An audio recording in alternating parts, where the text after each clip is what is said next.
Sepanjang Ramadan ini, menurut kemampuan yang ada pada diri kita, kita telah berusaha mengisi waktu dengan berbagai kegiatan ibadah. Sejak puasa itu sendiri, iktikaf di masjid, tadarus Al-Quran, melaksanakan sholat tarawih, menyantuni yatim, berbuka puasa bersama, dan seterusnya. Sungguh pun demikian, kita harus tetap melakukan muhasabah. Karena pada dasarnya ibadah merupakan satu keseluruhan yang bisa saja dirusak oleh hal-hal lain di luar ibadah itu sendiri. Pada kesempatan sore ini saya ingin menyampaikan sebuah hadis diriwayatkan oleh Imam Ad-Dailami dari Addi bin Hatim bahwa Rasulullah sallallahu alaihi wasallam bersabda, "Sittatu asya'a tuhbitul a'mala." Ada 6 perkara yang dapat merusak suatu amal. Merusak sholat kita, merusak puasa kita, merusak zakat kita, merusak bahkan haji kita, dan seterusnya. Inilah yang harus kita waspadai. Kita merasa kita sudah melakukan amal begitu banyak, tahu-tahu dirusak oleh hal-hal lain yang ada pada diri kita. Apa 6 perkara yang merusak amal itu? Yang pertama, al-ishtighalu bi'uyubil khalqi.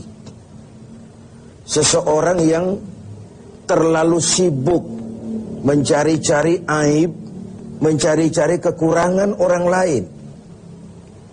Sekarang ini oleh budaya kita, mencari dan membicarakan kekurangan orang lain bukan lagi hal yang tabu. Dikorek, dicari, kemudian berakhir dengan fitnah, dan begitu seterusnya. Dan itu merusak nilai amal yang kita kerjakan. Sibuk dengan mencari aib orang lain, lalu lupa kepada kekurangan dirinya sendiri. Bukankah dalam hadis lain Nabi mengajarkan, "Tuba liman syaghalahu aibuhu an uyubin nas." Beruntunglah orang yang kekurangan pada dirinya menyebabkan dia sibuk sehingga tidak sempat lagi mencari-cari kekurangan orang lain. Tapi sebaliknya celaka benar orang kalau waktunya habis dengan kesibukan mencari aib dan kekurangan orang lain, lalu merupakan aib dan kekurangan yang ada pada dirinya sendiri.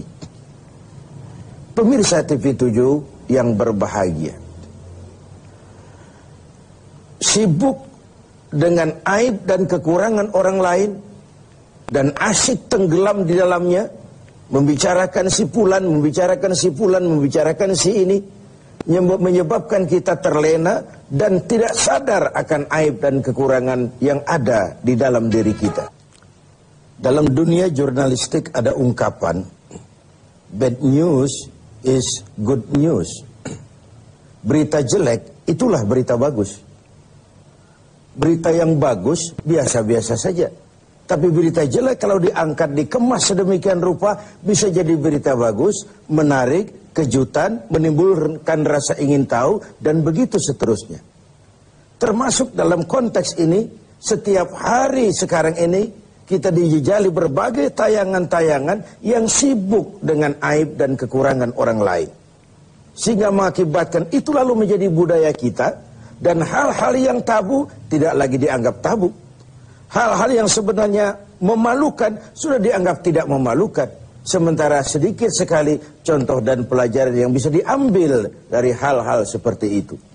Karena itu, dengan melaksanakan ibadah Ramadan, kita juga harus mawas diri. Jangan sampai terjebak di dalam kegiatan istighal bi'uyubil khalqi. Sibuk mencari aib dan kekurangan orang lain. Sampai melupakan kekurangan dirinya sendiri. Yang kedua, yang bisa merusak amal itu adalah waqaswatul qalbi. Orang yang keras hati. Hatinya itu kasar, keras. Beruntung kita kalau oleh Allah diberikan hati yang lembut, yang peka, cepat menerima kebenaran. Sebuah contoh, Sayyidina Umar bin Khattab orang yang diberikan hati yang keras, tapi mudah menerima kebenaran, cepat menerima kebenaran. Jadi yang dimaksud qaswatul qalbi ini, sudah hatinya keras, kasar, dan tertutup untuk menerima kebenaran. Hatinya itu degil, hatinya itu tertutup, cupik seperti katak di bawah tempurung, tidak mau menerima kebenaran. Nah, tatkala kita tidak mau menerima kebenaran, lalu kita merasa kitalah yang paling benar. Banyak sekali dalam perjalanan hidup ini orang-orang yang kemudian terjebak menjadi pemilik kebenaran, mengklaim yang lain salah semua, cuma dia saja yang benar. Akhirnya juga terjebak pada hati yang keras dan kasar seperti tadi. Hati adalah raja dari kerajaan tubuh manusia, sementara anggota badan kita yang lain cuma prajurit saja. Kaki hanya berjalan, tangan hanya mengambil, mata hanya melihat, telinga hanya mendengar. Kalau hati cenderung dan memerintah ke arah situ, maka benar ketika Nabi bersabda, kalau baik hati, baiklah seluruh badan. Kalau rusak hati, rusak jugalah seluruh anggota badan yang lain. Qaswatul qalbi. Yang ketiga yang merusak amal itu adalah wahubbud dunia. Orang yang terlalu cinta kepada dunia. Saya menggunakan kata terlalu karena cinta kepada dunia bukan hal yang salah. Sepanjang dunia itu kita jadikan sebagai alat untuk mencapai tujuan jangka panjang, yakni akhirat dan ridho Allah. Tapi terlalu sehingga dia berurat dan berakar di hati dan kita sulit melepaskannya, ini akan bisa merusak amal.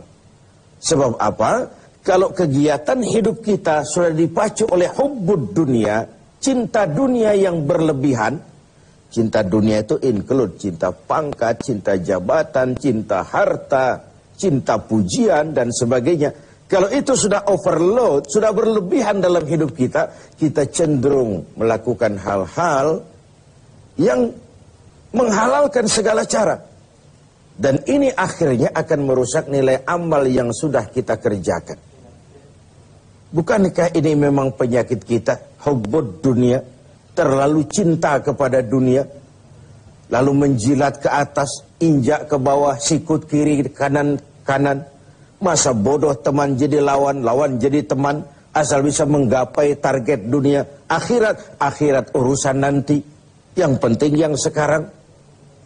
Padahal yang nanti itu ditentukan oleh yang sekarang ini. Kalau beginilah cara kita mencapai tujuan, kita sudah merusak yang nanti itu juga. Karena itu, cinta kepada dunia secara berlebihan dapat merusak nilai amal kita. Inilah Ramadan, di mana kita menghadapi renungan-renungan bahwa dunia sesuatu yang bersifat sementara. Pernah saya sampaikan pada mimbar kita ini dunia. Ambil apa yang memang perlu, nikmati apa yang memang boleh. Kalau bisa jangan gagal kita di dunia ini. Tapi kalaupun kita gagal di dunia, kita kan masih punya akhirat.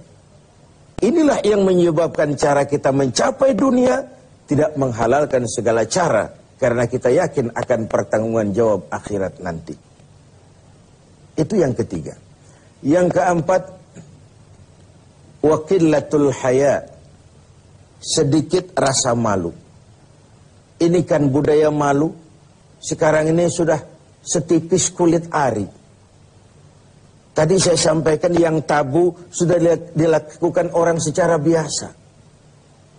Kita tidak mengerti, misalnya ada perempuan dengan bangga bercerita, anak saya 3 semua tidak ketahuan bapaknya.